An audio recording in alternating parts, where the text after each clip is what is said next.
నన్ను బలపర్చు క్రీస్తు యందు నేను సమస్తము చేయగలను. దేవుడు మన పక్షమునుండగా మనకి విరోధి ఎవడు? ఆమేన్, ఆమేన్.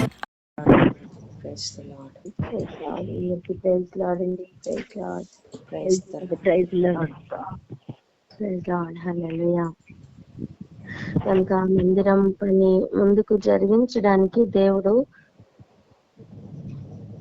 ఎక్కడెక్కడ బలహీనమైన స్థితి ఉందో దాన్ని బలపరుస్తున్నారు. ఆమేన్, ఆమేన్. ఎక్కడెక్కడ శక్తి లేని పరిస్థితులు ఉన్నాయో వాటన్నిటిలో కూడా శక్తిని ఇస్తున్నారు. ఎక్కడెక్కడ ఆత్మ తన కార్యాలు జరిగించాలో అక్కడ ఆయన ఆత్మ ద్వారానే కార్యాలు జరిగిస్తూ ఉన్నారు. ఎక్కడ వీక్ గా ఉంటే ఆ పని ఆగుతుందో ఆయనకి తెలుసు కనుక ఎక్కడ ఏది నింపాలో దానిని నింపుతూ ముందుకు పంపిస్తున్నారు. ఇది యుద్ధం. అందరు చెప్తాం, ఇది యుద్ధం. ఇది యుద్ధం. ఇక అందరు కలిపి చెప్తాం, ఇది ఆత్మీయ యుద్ధం. ఇది ఆత్మీయ యుద్ధం. హల్లెలూయా, హల్లెలూయా, హల్లెలూయా. నిలబడిన యెహోషువ మీద నిలబడిన జెరుబ్బాబెలుకు ఎలా అయినా సరే పనిని ఆపాలని ప్రయత్నం చేస్తున్న ఇంకొక లెవెల్ ని మనం చూస్తున్నాం. అంటే సూపర్ న్యాచురల్ లెవెల్లో ఆపాలని ప్రయత్నం చేస్తున్న పరిస్థితుల్ని మనం చూస్తున్నాం. అడ్డంగా వచ్చిన గొప్ప పర్వతమా అంటే జెరుబ్బాబెలు కదలకుండా ఒక పర్వతం వచ్చి నించుందా? కాదు.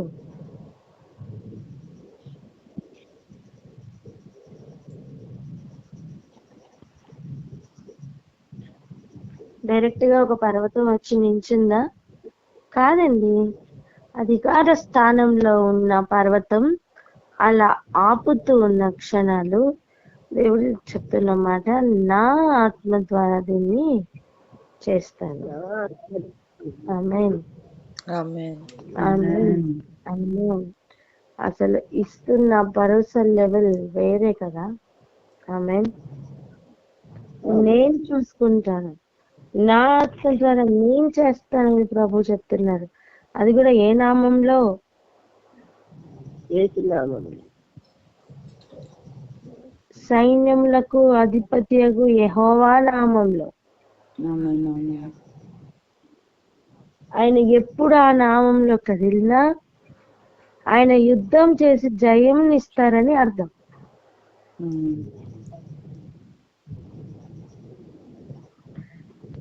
స్వస్థపరిచి యెహోవా నామంలో ఆయన కదిలితే ఏం చేస్తారు? స్వస్థపరుస్తారు. అలాగనే ఈ నామంలో కదిలినప్పుడు, సైన్యములకు అధిపతియగు యెహోవా నామంలో కదిలినప్పుడు అక్కడ యుద్ధములు జరుగుతాయి, విజయం అనుగ్రహిస్తారు. ఆమేన్, ఆమేన్. ఆమేన్. ఏదేమైనప్పటికీ కూడా ప్రభు ఇస్తున్న ఇన్స్ట్రక్షన్స్ ఎలా ఉన్నాయో కొన్ని మనం చూడాలి. హగే గారు చెప్తున్న మాట, నేను తేరి చూడగా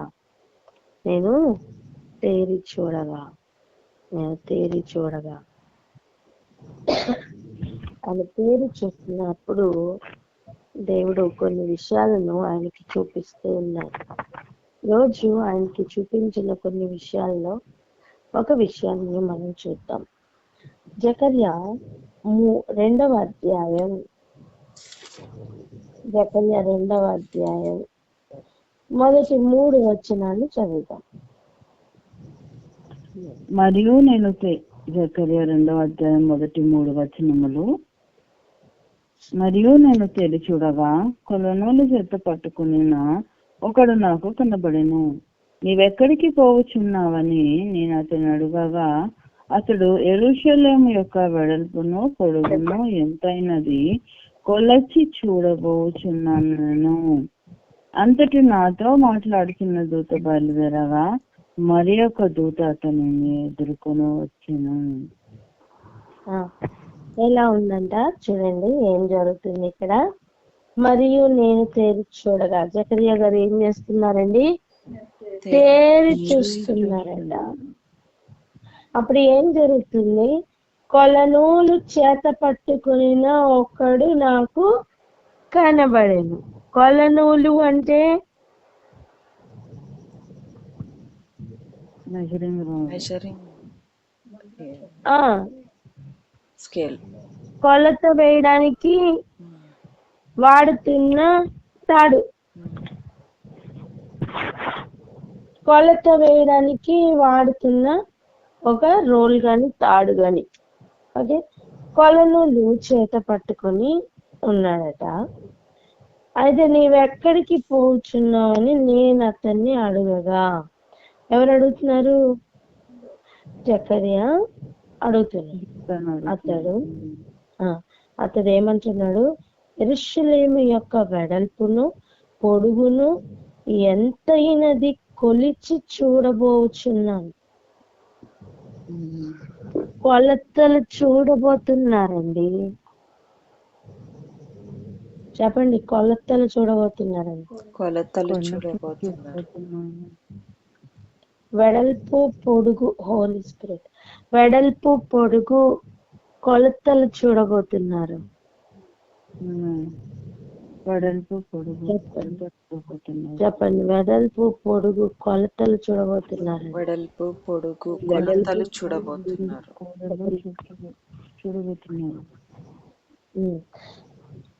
ఈ లోపల ఏమైందట? అంతటా నాతో మాట్లాడుచున్న దూత బయలుదేరగా, ఎక్కడికి బయలుదేరారు? కొలతలు చూడడానికి బయలుదేరారు. చెప్పండి అన్నమాట. కొలతలు చూడటానికి బయలుదేరారు. మరి ఒక దూత అతన్ని ఎదుర్కొని వచ్చాను. ఇంకొక దూత ఆ కొలతలు చూడటానికి బయలుదేరిన దూతని ఎదుర్కోవడానికి వచ్చారు. ఇక్కడ ఒక విషయాన్ని మనం అర్థం చేసుకుందాం. దూతలు ఏం చేస్తారండి? దేవునికి పరిచారకులు. ఆయన దూతలను ఆయన వాయువులు గాను అగ్ని జ్వాలలు గాను చేసుకొని ఉన్నారు కదా. దేవుని కార్యాలు జరిగిస్తూ ముందుకు కదులుతారు దూతలు. మంచిది. ఇక్కడ మనం చూస్తున్నాం మరి ఒక దూత ఆయన ఎదుర్కొని వచ్చినప్పుడు ఆ రెండవ దూత ఏం చేస్తున్నాడని చూద్దాం. చూడండి 4వ వచనం.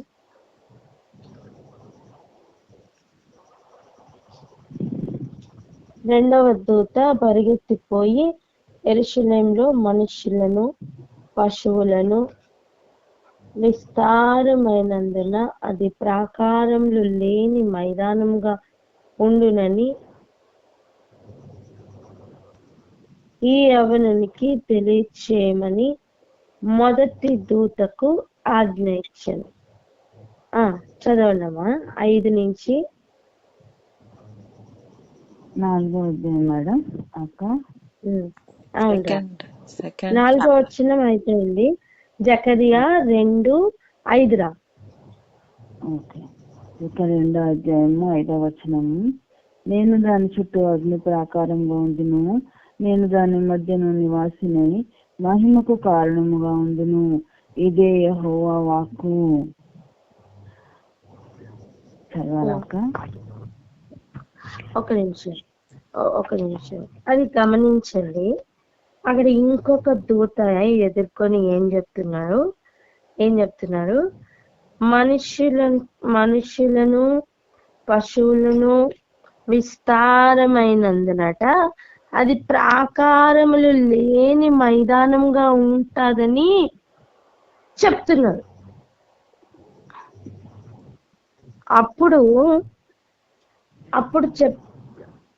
అప్పుడు మరలా ఆ మొదటి దూతకు ఆజ్ఞ ఇచ్చిన తర్వాత చెప్తున్న మాట, నేను దాని చుట్టూ అగ్ని ప్రాకారంగా ఉంటాను. అంటే స్తోత్రం, అర్థమవుతుందా లెవెల్ ఏంటో? యెరూషలేము చుట్టూ అట ప్రాకారములు ఉన్నాయా లేదా? మనుషులకు కనబడే విధంగా ప్రాకారాలైతే లేవండి. అందుకే ఆయన చెప్తున్నమాట, నేను దాని చుట్టూ అగ్ని ప్రాకారంగా ఉంటాను, హల్లెలూయా. నేను దాని మధ్య నివాసినై మహిమకు కారణంగా ఉంటాను. హల్లెలూయా, హల్లెలూయా. హల్లెలూయా, హల్లెలూయా, హల్లెలూయా. స్తోత్రం. ఎంతమందికి అర్థమవుతుంది? హల్లెలూయా. అర్థమవుతుంది. ఎంతమందికి అర్థమవుతుంది? యెరూషలేము చుట్టూ కొలతలు కొలవడానికి, యెరూషలేము యొక్క వెడల్పు, యెరూషలేము యొక్క పొడవు కొలవడానికి బయలుదేరుతున్న దూతతో చెప్తున్న విషయాలు ఇవి. ఏమని చెప్తున్నారు? నేను దాని చుట్టూ ప్రాకారంగా ఉంటాను, నేను దానికి మహిమకు కారణంగా ఉంటాను. Thank you master. ఇంకా ఏం చెప్తున్నారు? ఇదే యెహోవా వాక్కు. ఉత్తర దేశంలో ఉన్న వారులారా తప్పించుకొని రండి. ఆకాశపు 4 వాయువులంత విశాలంగా నేను మిమ్మల్ని వ్యాపింపచేసి ఉన్నాను. ఇదే యెహోవా వాక్కు. బబులోను దేశంలో నివాసివగు సీయోను, అచ్చటి నుండి తప్పించుకొని పొమ్ము. ఇదే యెహోవా వాక్కు. హల్లెలూయా, హల్లెలూయా. ఇస్తున్న పిలుపు ఎటువంటిది తెలుసా? కొలనూలు పట్టుకొని కొలత వేయడానికి ఆల్రెడీ దూత బయలుదేరిపోయారు. ఇదిగో ఎక్కడెక్కడ ఉన్నవారు ఆయన ప్రజలై ఉన్నారో వారందరికి పిలుపు వస్తుంది. రండి, రండి, తప్పించుకోండి, రండి, బబులోనులో నుంచి తప్పించుకోమని. హల్లెలూయా. చెప్పండి, ఎక్కడి నుంచి తప్పించుకోమని? బబులోను నుండి బబులోనులో ఉన్నప్పటికీ కూడా ఇక్కడ ఉన్న వ్యక్తి ఎవరి సంబంధి? సియోను యొక్క సంబంధి. హల్లెలూయా, హల్లెలూయా. బబులోను ఎటువంటి ప్రదేశం అంటే ప్రతి అపవిత్ర ఆత్మకి ఉనికి పట్టు. చెప్పండి, ప్రతి అపవిత్ర ఆత్మకు ఉనికి పట్టు. ప్రతి అపవిత్ర పక్షికి అది నివాస స్థలం. ప్రతి అపవిత్ర పక్షికి నివాస స్థలం. దాన్ని విడిచిపెట్టి బయటికి రమ్మని పిలుస్తున్నారు. దాన్ని విడిచిపెట్టి అక్కడి నుంచి పారిపోమ్మని చెప్తున్నారండి. తప్పించుకుని పొమ్ము, తప్పించుకుని పొమ్ము. ఒకసారి ఆలోచించండి, తప్పించుకుని పోవడం అంటే ఎట్లా?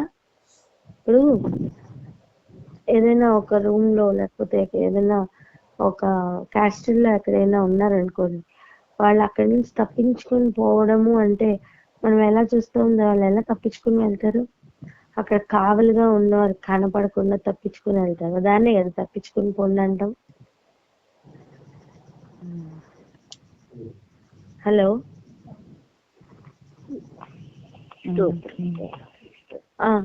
అవునా కదా? ఉన్నారా అందరూ? ఉన్నామ్మా. స్తోత్రం. ఏదేమైనా సరే దేవుడు కొలతలు చూడడానికి ప్రారంభించారు. ఆమేన్, ఆమేన్, ఆమేన్. కొలనులు చేత పట్టుకుని బయలుదేరి ఉన్నారు.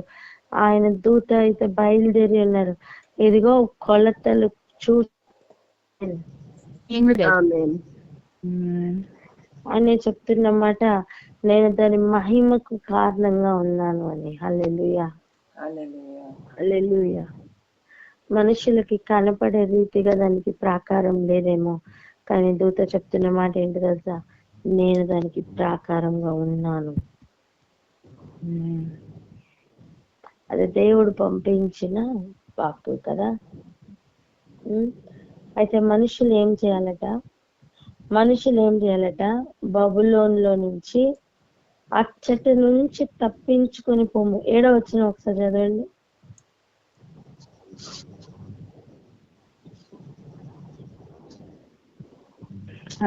చదవండి.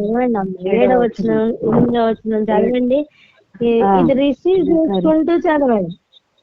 జకర్యా 2వ అధ్యాయం 7, 8 వచనములు. బబులోను దేశంలో నివాసిగా సియోను అచ్చటి నుండి తప్పించుకొని పోము. ఇదే యెహోవా వాక్కు. సైన్యంలో కలిపోతే యెహోవా సెలవిచ్చినదేమనగా, మేమును ముచ్చినవాడు నా కనుగొడ్డును ముచ్చిన వాడని ఎంచి తనకు ఘనత తెచ్చుకొని దలచి మిమ్మల్ని దోచుకొని అన్ని జనుల యొద్దకు ఆయన నన్ను పంపి ఉన్నాడు. హల్లెలూయా. ఆమేన్.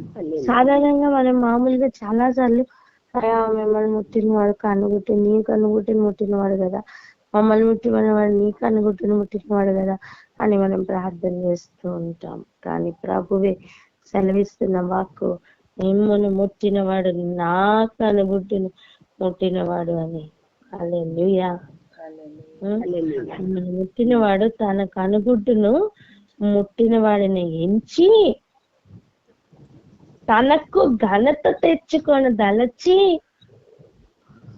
మిమ్మును దోచుకొని నా అన్యజనుల యొద్దకు ఆయన నన్ను పంపి అన్నాడు. హల్లెలూయా.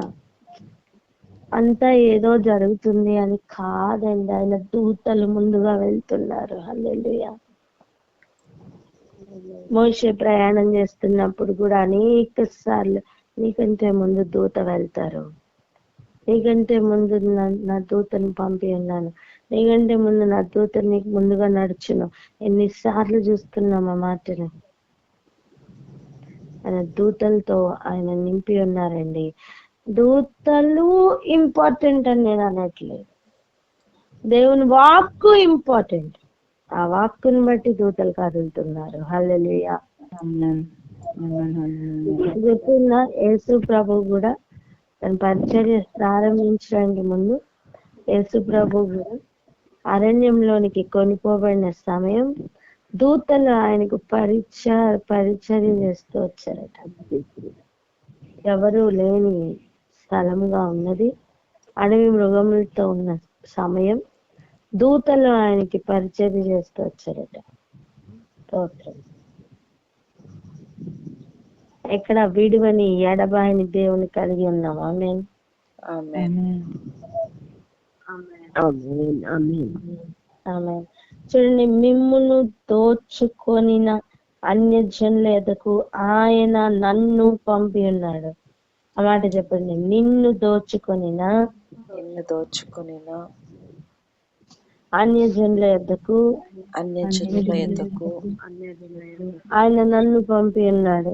ఆయన నన్ను పంపి ఉన్నాడు. పంపి ఉన్నాడు. ఎవరు ఆ నన్ను అంటే ఆయన దూతని కదా.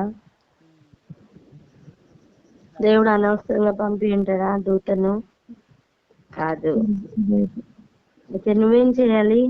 అక్కడి నుంచి తప్పించుకొని పో. హల్లెలూయా. ఆ దూత చాలా సార్లు దూతలు మనం చూస్తాం. పేతురు అక్కడి నుంచి తప్పించుకొని పోవడానికి దూత సాయం చేయలేదా? పౌలు శీలలు అక్కడ ఉన్నప్పుడు చెరసాలలో తప్పించుకొని వెళ్ళడానికి దూతలు సాయం చేయలేదా?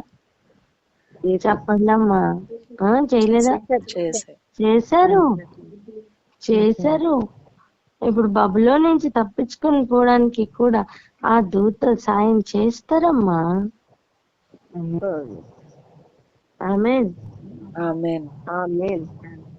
మొదట నువ్వు నిశ్చయించుకో, నేను సియోను నివాసిని అని. ఇంకా 10వ వచనం చూడండి. పిలిపే అలా ఉంది, సియోను నివాసులారా. హల్లెలూయా.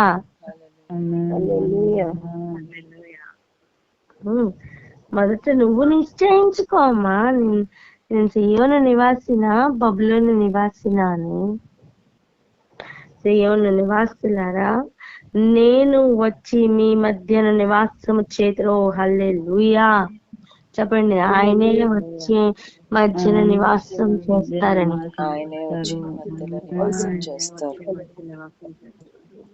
సంతోషముగా నుండి పాటలు పాడుడి. హల్లెలూయా. విచారంగా ఉండవలసిన పని ఇక్కడ లేదు. చెప్పండి, ఆందోళనతో ఉండవలసిన పని లేదు, వికారముగా ముఖం పెట్టవలసిన అవసరం లేదు. ఏది ఏమైనా సరే సియోనులో ఆయన నివాసం ఉండబోతున్నారు. ఇదిగో అని చెప్తున్నమాట. సంతోషంగా ఉండమని. అంతేకాదు పాటలు పాడమని. ఇదే యెహోవా వాక్కు. ఆ దినమున అన్యజనుల అనేకులు యెహోవాను హత్తుకొని నాకు జనులగుదురు. నేను మీ మధ్య నివాసం చేతును. అప్పుడు యెహోవా నన్ను మీ వద్దకు పంపి ఉన్నాడని మీరు తెలుసుకొందురు. మరియు తనకు స్వాస్థ్యమని యెహోవా ప్రతిష్టమైన దేశంలో యోదాను స్వతంత్రించుకొనును, యెరూషలేమును ఆయన ఇకను కోరుకొనును. సకల జనులారా, యెహోవా తన పరిశుద్ధమైన నివాసం విడిచి వచ్చుచున్నాడు. ఆయన సన్నిధిని మౌనులయుండుడి. హల్లెలూయా. ఇప్పుడు చెప్పండి, ఒక మాట అడగాలి. ఇది ఒక్క రోజుకు సంబంధించిన ప్రవచనమా? ఇది ఒక్క రోజుకు సంబంధించిన దర్శనమా? చెప్పండి.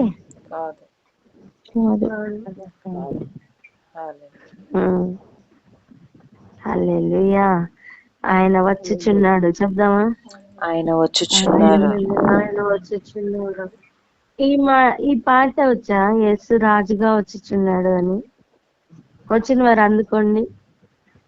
యేసు రాజుగా వచ్చుచున్నాడు.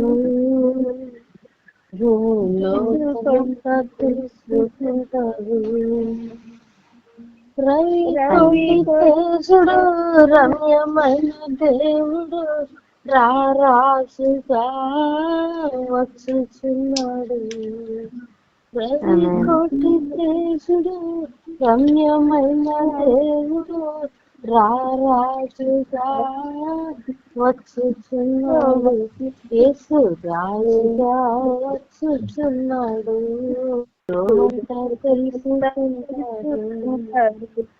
ఆమేన్, ఆమేన్. ఇప్పుడు చూడండి, ఆ పాటల్లో కూడా ఇప్పుడు ఈ జకర్యా గ్రంథం రాస్తున్న సమయం వేరు కదా, ఇప్పుడు పాడిన పాట రాసిన సమయం కూడా వేరు కదా. అప్పటికీ కూడా పరిశుద్ధాత్ముడు ఏమని రాయించారు ఆ భక్తునితోటి? యేసు రాజుగా వచ్చుచున్నాడు అని. వచ్చుచున్నవాడు త్వరగా వచ్చును. చెప్దామా మాట? వచ్చుచున్నవాడు త్వరగా వచ్చును. ఇక ఆలస్యం లేక వచ్చును అని చెప్పండి. ఇక ఆలస్యం లేక వచ్చును. ఆలస్యం లేక మాట ఇలా పలకండి. ఇక ఆలస్యం లేక వచ్చును. ఇక ఆలస్యం లేక వచ్చును. సో ఇక్కడ జరుగుతున్న సిచ్యువేషన్ కేవలం ఒక కాలం నాటిది కాదు. ఇది ఇది ఇది మనందరితో కూడా మాట్లాడుతున్న విషయమేనండి. ప్రతి అపవిత్రతకు, ప్రతి అపవిత్ర పక్షికి, ప్రతి అపవిత్రతకు ఉనికి పట్టుగా ఉన్న బబులోను అనే స్థలం, అది కేవలం కల్దీయుల స్థలం మాత్రమే కాదు. అది కేవలం ఒక ఒక ఒక విస్తీర్ణతలో విస్తరించి ఉన్న ఒక ఫిజికల్ స్థలం అయితే కాదండి. అది బబులోను ఎప్పటికప్పుడు షిఫ్ట్ అవుతూ ఉంది.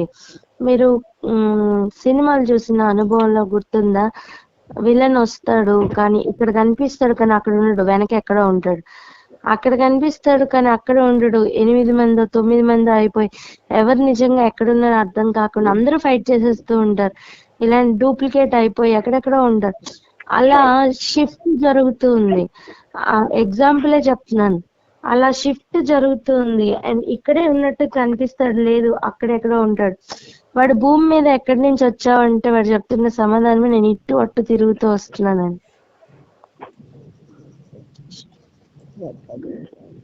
అలా అలా బబులోను గుర్తుపట్టాలా. బబులోను అనేది ఒక కన్ఫ్యూజన్ స్టేట్. బబులోను అనేది ఒక అపవిత్రత స్టేట్.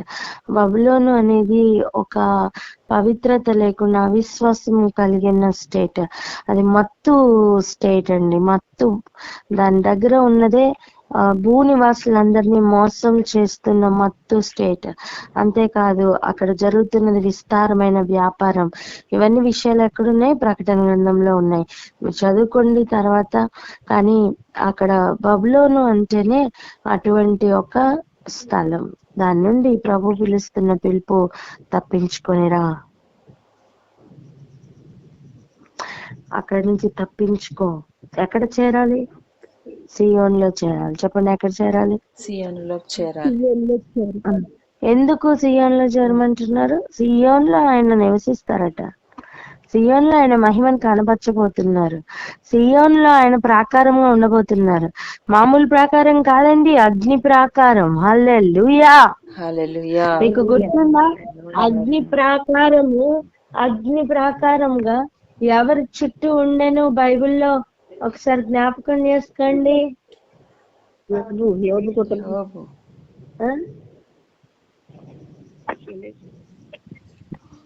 ఎలీషా చుట్టూ అగ్ని రథములు ఉన్నాయి, గుర్తుందా? పర్వతం చుట్టూ. అది ప్రాకారమే కదా. అగ్ని రథములు చుట్టూ ఉన్నాయి, అది ప్రాకారమే. నేను అంటాను, ఎలీషా ఎక్కడ కదిలితే ఆ ప్రాకారం కూడా అలా కదులుతుందండి. హల్లెలూయా. హల్లెలూయా. ప్రభువే చెప్తున్న మాట. అదేం కొత్త మాట కాదు. ఆయన తన ప్రజలకు ప్రాకారమై ఉంటారు. ఆయన తన ప్రజల మధ్యలో నివసిస్తారు. మహిమకి కారణంగా ఉంటారు. నువ్వు చేయవలసిందంతా ఒకటే, నువ్వు ఆయన కోసం నిలబడతావా? కొల్లనూలు చేత పట్టుకొని బయలుదేరండి. కొలతలు, ఆయన కొలతలు వేస్తే కొలతలకి సరిపోవాలి. హల్లెలూయా. దేన్ని కొలతలు వేయడానికి బయలుదేరారో తెలుసా? యెరూషలేమును కదా. ఆయన దేన్ని కొలతలకు వేయడానికి బయలుదేరారు చూడండి. 2వ వచనం చూడండి. అతడు యెరూషలేము యొక్క వెడల్పు పొడుగును ఎంత ఉన్నది అని కొలిచి చూడడానికి వెళ్తున్నారు. ఆ యెరూషలేము ఇకను ఆయన కోరుకుంటున్నారు. యెరూషలేము అనేది ఆయన వధువు సంఘానికి సాదృశ్యంగా ఉంది. యెరూషలేము అనేది ఆయన, హల్లెలూయా, యెరూషలేము అనేది ఆయన కోరుకుంటున్న పట్టణమై ఉన్నది. అది ప్యూర్ గా వధువు సంఘం. దాన్ని కొలత చూడడానికి దేవుడు రెడీ అవుతున్నారు. దాన్ని కొలత చూడడానికి దేవుడు దూతల్ని పంపి ఉన్నారు. నువ్వు దేన్నైనా ఎప్పుడు కొలత చూస్తావు? 1 కట్టక ముందు, 2 కట్టిన తర్వాత కాదా?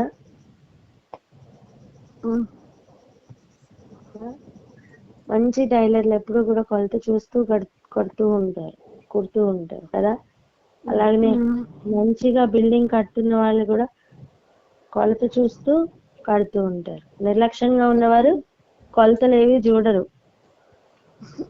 నిర్లక్ష్యంగా ఉన్నవారు కొలతలు చూసుకుంటూ చేస్తారా?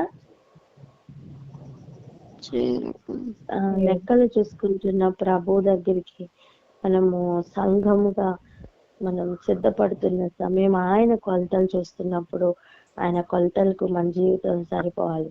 ఏ మాట పలుకుదామా? ఆయన కొలతలకు మన జీవితం సరిపోవాలని. ఆయన కొలతలకు మన జీవితం సరిపోవాలి. అలాగన మన జీవితం సరి చేయమని, సరి చేసుకుంటామని తీర్మానంతో ప్రార్థన చేసుకున్నామా? ప్రార్థన వరకు జీవితం ఆగిపోకుండా నిజంగా జీవితాలు సరి చేసుకుంటూ ముందుకు కదులుదామా? ఆయన ఈ రోజు ఇస్తున్న ఒకటే వాగ్దానం, నేను మహిమకు కారణంగా నిలబడతాను, నేను అగ్ని ప్రాకారమై ఉంటాను. ఆయన అగ్ని ప్రాకారం అని చెప్తున్న సమయం అది ఆగిపోతున్న ప్రాకారం కాదు, అది కదులుతున్న ప్రాకారం అని గుర్తుంచుకోండి. నువ్వు బబులోను నుంచి తప్పించుకునే సమయం నీకు అగ్ని ప్రాకారం తోడుగా ఉంటది నాన్న. ఏదేమైనప్పటికీ కూడా సియోన్లో ఆయన నివాసం చేయబోతున్నారట. ఇంకా చెప్పాలంటే యెరూషలేమును ఆయన ఇకనూ కోరుకున్నాను. హల్లెలూయా. ఇంకా ప్రార్థన చేసుకుందాం అక్క. హల్లెలూయా.